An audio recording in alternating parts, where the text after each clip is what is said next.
Кнігі без літар на камунікат.орг.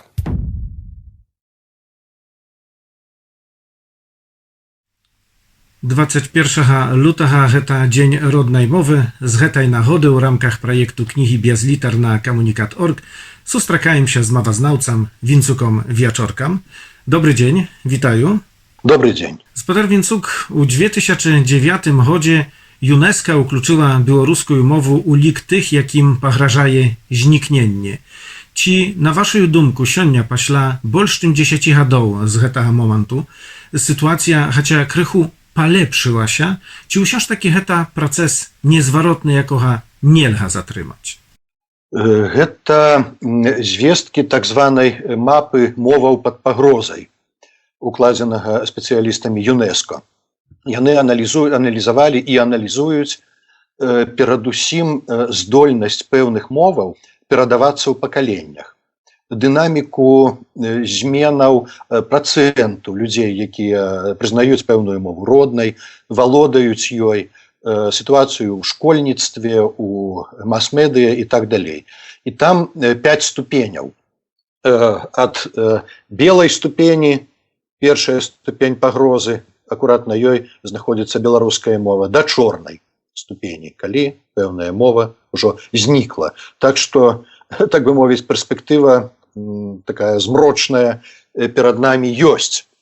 І скажу, што беларуская мова адзіная сярод моваў дзяржаватворчых народаў цэнтральнай і ўсходняй Еўропы, а таксама былых постсавецкіх дзяржаваў, якая трапіла ў гэты спіс. Але разам з тым я думаю, што з 2009 году па дзень сённяшні адбыліся пэўныя змены, прычым яны праявіліся вось літаральна апошнім часам. Людзі, якія ўжо не заспелі самі моўнага адраджэння пачатку 90-х, не заспелі беларускамоўнага навучання, яны прыходзяць да разумення таго, што беларуская мова ім патрэбная і што ёй нельга даць згубіцца, ёй нельга даць страціцца. І гэта адбываецца, я б сказаў, не дзякуючы, а насуперак афіцыйнай дзяржаўнай палітыцы. Беларусы пражываюць не толькі ў самой Рэспубліцы Беларусь, але таксама ў суседніх краінах. Маю тут у асноўным на думцы не эмігрантаў, а нацыянальныя меншасці. І тут у нас на Беластотчыне можна сустрэць дэкларацыі людзей, што яны не ведаюць беларускай мовы, а гавораць ці то по-свойму, гэта больш на поўдні нашага рэгіёну, ці папросту гэта ўжо поўнач, Дуброўшчына, Сакольшчына. Ці беларускай мовай можна лічыць толькі яе літаратурны варыянт, ці таксама гаворкі, дыялекты гэта беларуская мова? Гістарычна, а нават і ў сучаснасці, гэта праблема, гэта выклік не толькі для беларускіх гаворак Падляшша. Вельмі часта, і з гэтым знаёмыя ўсе дыялектолагі, на пытанне да людзей, якія жывуць ці то на Полаччыне, ці то каля Хвойнікаў, я сумысля называю розныя рэгіёны пад паўночнай Беларусі да паўднёва-ўсходняй Беларусі, ці, скажам, каля Лунінца, а гэта ўжо Берасцейская вобласць. Як вы гаворыце? А гаворым мы на змешаным языку. Слова беларускае, слова рускае. Або на змешаным языку слова беларускае, слова украінскае. Залежна ад нейкага рэгіёну. Людзі думаюць, што беларуская мова гэта толькі літаратурны стандарт.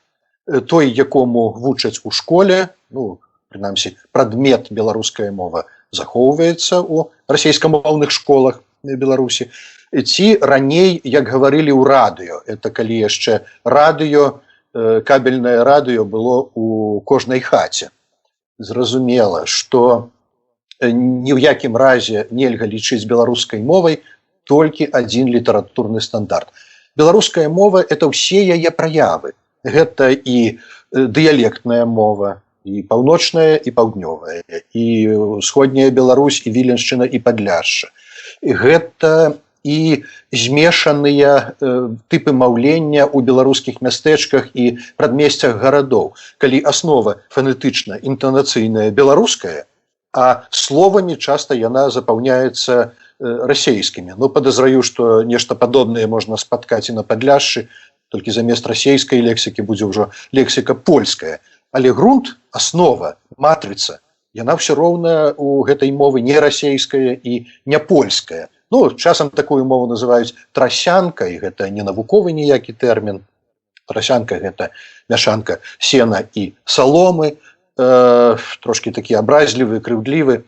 Навукоўцы называюць гэтае маўленне змешанымі моўнымі кодамі. Як толькі зменіцца агульная моўная сітуацыя, як толькі перакуліцца назад піраміда моўнай прэстыжнасці, это якраз навуковае паняцце, вот якая мова самая прэстыжная, якая не надта прэстыжная, і якой зусім сорамна на публіцы гаварыць. Вось калі гэта перакуліцца на дзяржаўным узроўні, то такія людзі з так званай трасянкі за год-два вернуцца да амаль што літаратурнага стандарту.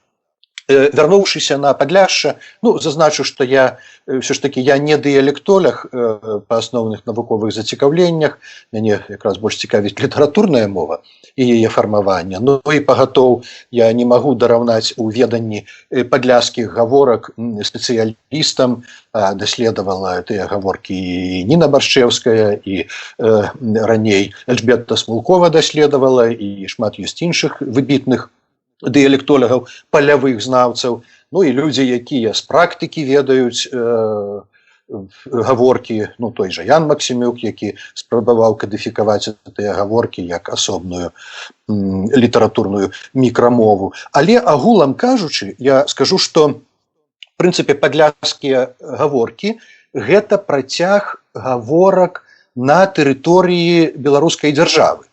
Гэта такія палосы. На поўначы яны бліжэйшыя да горадзенскіх, там, і, скажам, ваўкавыскіх. Апускаемся, рушым на поўдзень, там бліжэй дзе пушча, это ўжо штосьці бліжэйшае да пружанскіх будзе гаворак, яшчэ ніжэй, бліжэй да Берасця з нашага боку апускаемся, то это ўжо будуць такія тыповыя заходнепалескія рысы, як у вымаўленні, так і ў граматыцы, у слоўнікавым запасе. Вось. Ну, а паколькі я сам маю карані мяжы заходнепалескіх гаворак і агульнабеларускага моўнага масіву, мае продкі паходзяць з цяперашняга Столінскага раёну, это самы край Берасцейскай вобласці, ну, дакладней, з хутароў яны паходзяць, з мерлінскіх, і спалучылі ў сваёй гаворцы рысы і такіх пінскіх гаворак і ўжо тураўскіх гаворак. А сам я нарадзіўся ў Берасці, тут абдзе сітуацыя знаёмая. І я скажу, што гэтыя дыялекты, яны вельмі цікавыя для мовазнаўцаў спалучэннем вельмі розных рысаў і пераходам паступовым рысаў. Ну, хрэстаматыйны прыклад. Кот, куот, кут, куэт, кыт, кіт. І як бы мы ад беларускага літаратурнага стандарту пераходзім да ўкраінскага літаратурнага стандарту, але мінаючы паўтузіна розных фанетычных варыянтаў. І згрупаваць заходнепалескія, а таксама падляшскія гаворкі тэрытарыяльна строга вельмі цяжка. Што датычыць заходнепалескіх гаворак, то выдатны навуковец, мой старэйшы калега Фёдор Клімчук, першы спрабаваў упарадкаваць заходнепалескія гаворкі. У яго атрымаліся 4 групы, але іх нейкімі палосамі, рэгіёнамі на мапу не нанясеш. Это такія астраўкі, языкі, яны ўзаемна перасякаюцца, паўночна-загародскія, сярэдне-загародскія, тараканскія гаворкі ад назвы вёскі сяла Торокань, цяпер называецца Іменін, дзе кажуць, скажем, жеба, щепка замест жаба і шапка. Ну, пагодзьмася, што ні па-беларуску, ні па-украінску ў літаратурным стандарце нічога падобнага няма. Ну, я думаю, што і адметных і ад беларускага літаратурнага, і ад украінскага літаратурнага стандарту рысаў не бракуе і ў падляшскіх гаворках. І ў гэтым сэнсе Шмат што з адчуваннем прыналежнасці людзей да таго ці іншага моўнага кантыненту вызначае гісторыя, а палітычна, ментальна, традыцыйна, безумоўна, заходняе Палессе, як бы па прыпяцкім баку, і тая частка Падляшша, якая лічыцца рэгіёнам ўсё ж такі беластоцкіх гаворак беларускай мовы, падляшскіх гаворак беларускай мовы, яны цяжэлі да Вялікага княства літоўскага. І калі як бы падчас вядомых падзелаў 16 стагоддзя дзяржаўных, калі украінскія тэрыторыі адыходзілі да кароны, ўсё ж такі гэтыя тэрыторыі цяжэлі да ВКЛ і адчувалі сябе бліжэйшымі да Вялікага княства. Это калі гаварыць пра гісторыю. Але штука ў тым, што агульная тэрыторыя, абмены, сямейныя сувязі, эканамічныя кантакты, яны ўплывалі і на аблічча мовы. І ў гэтым сэнсе, безумоўна, падляшскія гаворкі адносяцца да беларускай мовы па сваім слоўнікавым складзе. І я думаю, што ганарыцца тым, што ты выдатна валодаеш сваёй роднай гаворкай, падляшскай, альбо канкрэтнай гаворкай той ці іншай вёскі ці сяла, і адначасова ты лічыш роднай беларускую мову, это зусім гарманічна і прымальна. Мяне асабліва бянтэжаць такія сітуацыі, калі гэтыя нашыя гаворкі называюцца падляшскім дыялектам, падляшскай мовай, гарадоцкай мовай, сакольскай мовай. Вы тут у асноўным распавядалі пра поўдзень нашага рэгіёну, а некалькі гадоў таму была выдадзеная такая брашура попросту od A do Z, gdzie usie przywiedziane słowy z wokólicą Dubrowy Białostockiej byli czysta białoruskimi, typu Nachawicy, Pietuch, Hanak i jany usie liczyli się niebyta z podlaszskiego dialektu. Ale mnie najbolsz zaciekawiło słowa poludnować, znaczyć obiedać. Pamiętają, że mój dzied Andrzej z Pasynak, miejscowości niepodalok Bielska, już bolsz na południ Białostocczyny, tak samo говорил, budem poludnowati. Znaczyć, że ta mołna suwiaź pomiędzy północą i południem jana istnieje. Po pierwsze, terminy gaworka, to wuzejszy termin, i dialekt, to szerejszy termin, jany wymagają udokładnienia. Гаворка которой мовы, диалект которой мовы. Скажем, уся прастора беларускай мовы, так званая лінгва-геаграфічная, яна выразна мае на ўвазе паўночна-ўсходні дыялект беларускай мовы. Умоўна кажучы, это Полацак, Віцебск, Магілёў, дарэчы, і Смаленск таксама. Гістарычна. А паўднёва-заходні дыялект – это ўжо такая палоска ад горадні, Ваўкавыску, Саколкі, дарэчы, праз Наваградак аж да паўднёвай Случчыны, па дыяганалі як бы цягнуцца. І асобна вылучаюцца заходнепалескія гаворкі, як масіў такі. Можна казаць, напрыклад, пра тураўскую гаворку, не выпадкова выйшаў нават тураўскі слоўнік. Гаворка, цэлы яе 5-тамовы слоўнік быў выдадзены на аснове палявых даследаванняў. Але, безумоўна, гэта тураўская гаворка беларускай мовы. І ў гэтым сэнсе сакольская гаворка ці нейкая яшчэ гаворка беларускай мовы – это зусім па-навуковаму. А вось называць мовай тып маўлення нейкай канкрэтнай вёскі альбо рэгіёну, для гэтага трэба вельмі сур'ёзныя падставы. Мова – это ўсё ж такі атрыбут нацыянальнасці, нацыі, мадэрнай нацыі, калі гаварыць ужо з пункту гледжання 19-20 стагоддзя.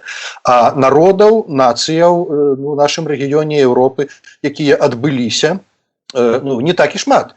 І в гэтым сэнсе некалькі праектаў стварэння вось такіх як бы новых літаратурных моваў, новых мікрамоваў, яны мелі месца, але яны, як правіла, заканчваліся нічым.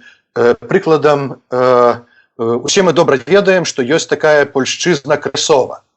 Гэта тая мова польская, на якую перайшлі пад уплывам першую чаргу касцёла, адміністрацыі, як бы пад такім зверхнім уплывам носьбіты беларускай і часткова літоўскай, ну, дарэчы, і украінскай мовы, таксама, калі гаварыць пра заходнюю Украіну. Гэтая польшчызна Крысова характарызуецца асаблівым вымаўленнем гукаў «л», «сё-зё», «себе», «тебе», велізарным адсоткам беларускай лексікі. На яе перайшлі на гэтую польшчызну Крысовую колішнія этнічныя беларусы, ну, в нашым выпадку. І былі спробы яе кадыфікаваць, прынамсі ў Віленскім краі в 20 стагоддзі. Але з гэтага нічога не атрымалася. Бо ўсё адно гэта, ну, частка, дыялект культуральны, так званы польскай мовы. Асаблівы, адметны, ён імкліва звужае цяпер сферу свайго ўплыву, але ўсё адно гэта праява польскамоўнасці. Так і з гэтымі праектамі, з праектам Міколы Шаляговіча у 80-е гады, які спрабаваў на аснове найбольш арыгінальных заходнепалескіх гаворак, вот тых самых тараканскіх, жеба, шепка, мад, в сэнсе мёд, сфармаваць нейкую аснову літаратурнай мовы. З гэтага нічога не атрымалася, таму што вельмі разнародныя гаворкі і памкненне ў людзей фармаваць асобную ад беларускай нацыі, ну, проста не было. Хаця разам з тым трэба вітаць літаратурную творчасць на мясцовых гаворках, этнаграфічныя запісы і іх публікацыі на родных гаворках. Гэта умацоўвае мясцовы патрыятызм. Это такі маленькі масток да вялікага, як бы, свойскага кантыненту, на маю думку. Я гэта вітаю. Што да слова палуднаваць, палуднуваці, гэта агульна-беларускае слово, па правдзе кажучы. Яно ёсць у літаратурнай мове. Яно ёсць, я праверыў, практычна ва ўсіх нашых дыялектах і гаворках, мовна кажучы, ад Падляшша да Смаленшчыны. Гістарычна, дарэчы, яно азначала крышку розныя рэчы. Калісьці абед і полудзень адрозніваўся, ну, калі як бы традыцыю вызначалі палявыя работы. Обед – это нечто такое, як бы, грунтоўнае, і ранейшае, полудзень бывае і пазнейшае, так што палуднаваць і абедаць было рознае, але цяпер вельмі часта палуднаваць служыць сінонімам слова абедаць. І ні ў якім разе нельга словы, якія супадаюць з агульналітаратурнымі, лічыць дыялектызмамі. Якраз прынцып укладання дыялектных слоўнікаў кантрастыўны. Это значыць, у іх уключаюць словы, якія адрозніваюцца зусім альбо будовай сваёй ад агульналітаратурных словаў. Разам з тым, такія арыгінальныя словы могуць быць крыніцай папаўнення літаратурнай мовы. Наша літаратурная мова сучасная ўсё ж такі перажыла пэўны разрыў, адрыў ад літаратурнай старабеларускай мовы Вялікага княства літоўскага. У вялікай ступені яе давялося па частках збіраць нашым адраджэнцам з канца 19 стагоддзя, пачынаючы з Францішка Багушевіча, Альгерда Абуховіча. І ўплыў мясцовых гаворак на літаратурную мову вялікі і быў, і дагэтуль ёсць. Вось цікавая дыскусія была у адной з дыскусійных групаў у Фейсбуку толькі пра мову. Чалавек родам з гістарычнай Тураўшчыны успомніў слова «ласіцы». Мы з вамі гаворым узімку, у лютым, так вось гэта вельмі зімовае слово. Ласіцы – гэта марозныя узоры на шыбе, на вакне, прыгожыя такія. І у літаратурнай сучаснай мове, у стандарце гэтага слова няма. Это безумоўны дыялектызм, але паколькі яго няма, то яму абсалютна як бы вольны шлях у літаратурную мову. І пісьменнік Леонід Дранько-Майсюк адгукнуўся, значыць, у гэтай дыскусіі, што ён гэтае слово ўвёў у літаратурны ўжытак у адной са сваіх кніг. Так што арыгінальныя дыялектныя словы могуць узбагачаць наша супольнае багацце, беларускую літаратурную мову.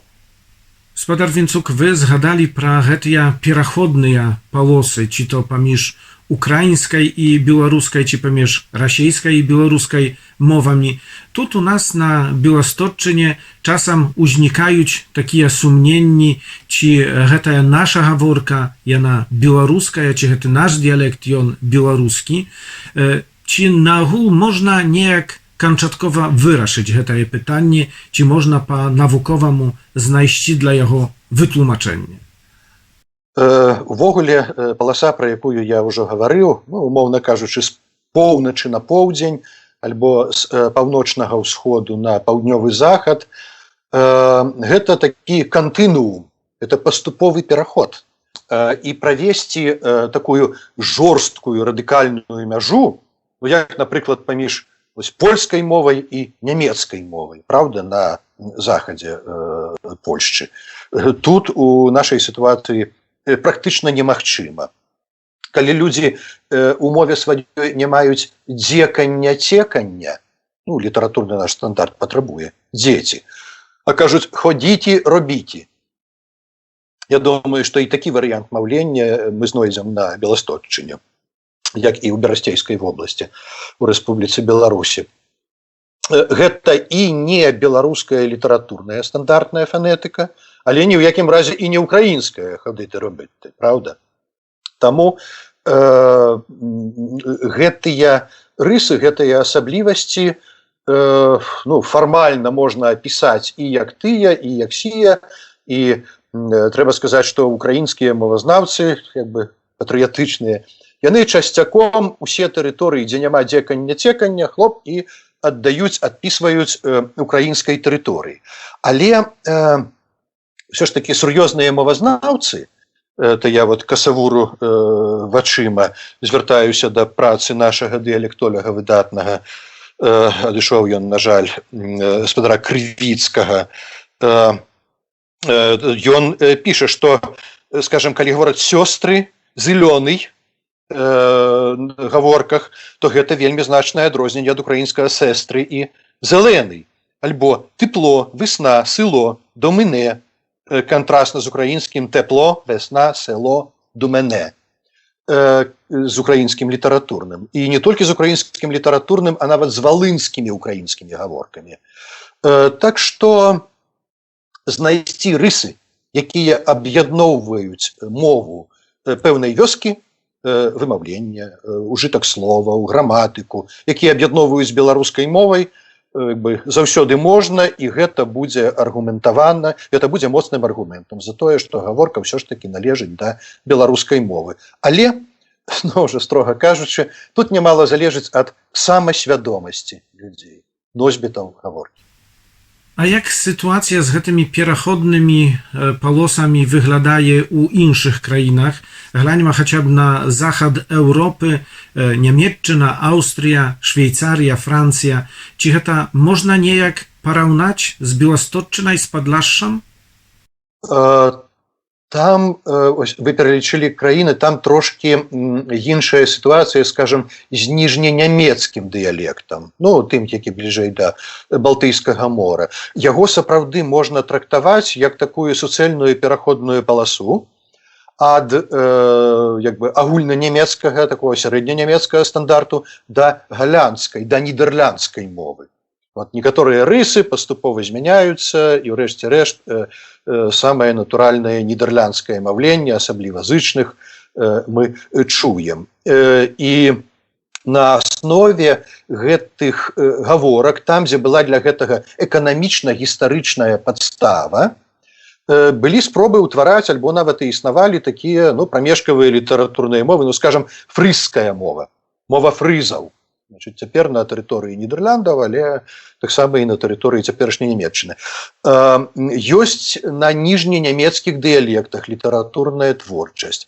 Што датычыць швайцарска-нямецкай мовы, Deutsch, альбо патуа швайцарска-французскай, то трэба сказаць, што незалежная Швайцарыя з яе ўсё ж такі шматвекавой традыцыяй умацавання уласнай дзяржаўнасці, свядома гэтыя дыялекты культывуе, але штука ў тым, што яны для яе не маргінальныя для Швейцарыі, а яны, ну, у пэўным сэнсе нацыятворчыя і адзін і другі.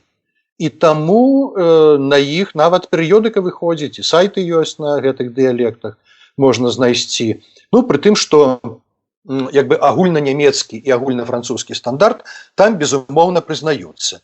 Між іншым, калі ў Швейцарыі праходзяць перапісы насельніцтва, то адрозна ад Беларусі, дзе ўвогуле толькі адно альбо два пытанні пра мову, родную мову альбо мову, значыць, хаты, там цэлая старонка прысвечана мове, і ад анкецёраў патрабуюць удакладніць, каб чалавек не адказваў, французску гавару.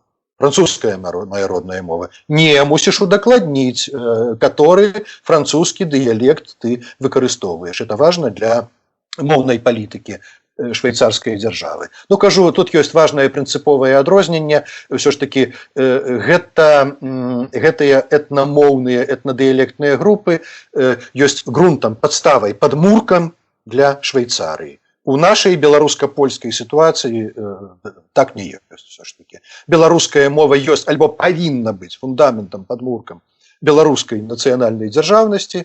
Ну, а для польскай дзяржавы беларуская мова і яе дыялекты это ёсць мовы традыцыйнай нацыянальнай меншасці, якая спрадвеку жыве, гэта не нейкая позняя дыяспара, і як такія яны павінны шанавацца. Ну і мушу сказаць, безумоўна, што чым вышэйшы будзе статус беларускай літаратурнай мовы ў Рэспубліцы Беларусі, тым прасцей будзе вырашаць пытанні моўнай ідэнтычнасці беларусам, якія жывуць, спрадвеку жывуць па-за цяперашнімі межамі рэспублікі. Звернемся тады на заканчэнне нашай размовы да асноўнага вашага зацікаўлення да беларускай літаратурнай мовы. Ці цяпер, пасля гэтых масавых пратэстаў у 2020 годзе ў Беларусі, калі як шмат хто гаворыць, беларусы проста прабудзіліся, прачнуліся, можна сказаць, што звычайны грамадзянін, звычайны жыхар Беларусі больш зацікавіўся беларускай мовай, пачаў яе вывучаць. Тут некалькі прыступак ёсць. Больш вывучаць гэта як бы перадапошняя прыступка, а найвышэйшая прыступка это выкарыстоўваць, гаварыць па-беларуску. Я думаю, што цяпер многія, сапраўды многія людзі на самай першай прыступцы гэтых драбінаў, яны зацікавіліся. Яны раптам зразумелі, хаця ім 26 гадоў убівалі ў галаву, што ў Беларусі няма моўнай праблемы. Яны зразумелі раптам, што моўная праблема ёсць. Што ў іх як бы з-пад рук выцягваюць гэтую мову, гэты моўны грунт, моўную падставу будучыні беларускай нацыі. І вельмі цікава, як цягам вось гэтых літаральна паўгода пашырылася і такое сімвалічнае выкарыстанне беларускай мовы.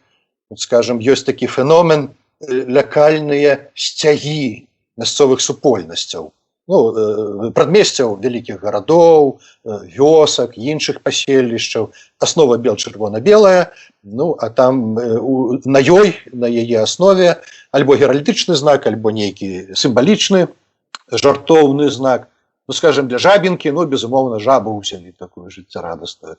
І падпісаныя мясцовасці, альбо нейкі спокліч ёсць гэтых мясцовасцяў. І вельмі мне было сімпатычна пабачыць, што на ўсіх сцягах, а іх ужо пад 800 ёсць у Беларусі сабраных, прыблізна 2/3 з тых, што маюць надпісы, маюць гэтыя надпісы па-беларуску. І не толькі на тэрыторыях, дзе беларуская мова мае больш стабільны грунт, ну, скажем, Маладэчна, Вілейка, там ці Горадзенская вобласць, але і на ўсходзе, Магілёў, Бабруйск, Гомель, падпісваюць людзі свае родныя мясціны па-беларуску. Это вось такая першая дэманстрацыя. Мы беларусы, наша мова беларуская, прынамсі, як бы дэкаратыўна на ўзроўні месседжа. Другі ўзровень у новых мясцовых форумах, тэлеграм-чатах так званых, штораз болей, з'яўляецца беларускамоўных рэплік і, што мяне цешыць сама больш, просьбаў вучыць. і ўжо з'явіліся такія беларускамоўныя аўторкі альбо беларускамоўныя пятніцы, калі людзі онлайн і нават офлайн жыўцом, ну дакуль надвор'е дазваляла, пакуль восень была, у дварах сваіх на падворках збіраліся і проста увесь час гаварылі па-беларуску. Запрашалі знаўцаў беларускай мовы, знаўцаў гісторыі Беларусі і беларускай літаратуры і цягам доўгіх гадзін слухалі іхныя аповеды, ну, скажам, пра наша расстралянае адраджэнне 1930-х па-беларуску і па-беларуску пытанні задавалі пра тых людзей, пра Дудара, Шашалевіча, пра іншых. Сам я быў сведкам. І у гэтым сэнсе, я думаю, гэта ўжо працэс для пакалення, прынамсі гэтага, вельмі важны і незваротны. Адзіная праблема тут толькі ў тым, што некаторыя людзі не разумеюць, што значыць дзяржаўнасць мовы. Ну, баяцца, што вот, калі ставіць пытанне пра вяртанне беларускай мове, статусу адзінай дзяржаўнай, ну, ці гэта не ушчэміць інтарэсы тых, хто сёння гаворыць па-расейску. Да не ушчэміць ні ў якім разе. Яно інтарэсы дзяржаўных чыноўнікаў як бы скіруе на тое, каб яны выдатна валодалі беларускай мовай і маглі забяспечыць па-беларуску інтарэсы кожнага беларускамоўнага. От, вы пачалі гутарку з той сумна вядомай мапы моваў пад пагрозай ЮНЕСКО. Так асноўная ж прычына спаду колькасці тых, хто лічыць беларускую мову роднай за 10 гадоў з 99 па 2009 на 20-25%, менавіта ў тым, што расейская была абвешчана раўнапраўнай дзяржаўнай мовай. Это не зроблена ні ў воднай былой постсавецкай дзяржаве такое. Это было першае, з чаго пачаў сваё дзяржаўнае замацаванне Александр Лукашенко, і гэта ў варунках, калі побач з намі вялікая, ну, в сэнсе маштабу, дзяржава з магутным інфармацыйным полем, з постсавецкай спадчынай і інструментамі ўплыву, яно, безумоўна, выкарыстоўвалася гэтае поле для маргіналізацыі беларускай мовы. А расейская мова – гэта інструмент геапалітычнага кантролю. Яна ад нас нікуды, гэтая мова не падзенецца, таму што ўсё роўна, як бы, Расія будзе суседам, будуць нейкія эканамічныя сувязі, будуць людзі яе ведаць на прыстойным узроўні, але нашай мове павінен быць вернуты статус адзінай дзяржаўнай у дзяржаве Беларусі. Woś to jest, to wy говорите, обнадеивая, daje podstawy dla optymizmu i dozwólcie, że na tej optymistycznej nocie zakończymy naszą dzisiejszą sustreczu, naszą dzisiejszą rozmowę. A gościem u projekcie Knihy Biazlitar na komunikat.org był mowoznawca Wincuk Wiaczorka. Dziękuję serdecznie za rozmowę. Dziękuję wzajemnie. Ze światem rodnej mowy. Rozmowę wziął Jarosław Iwaniuk, komunikat.org.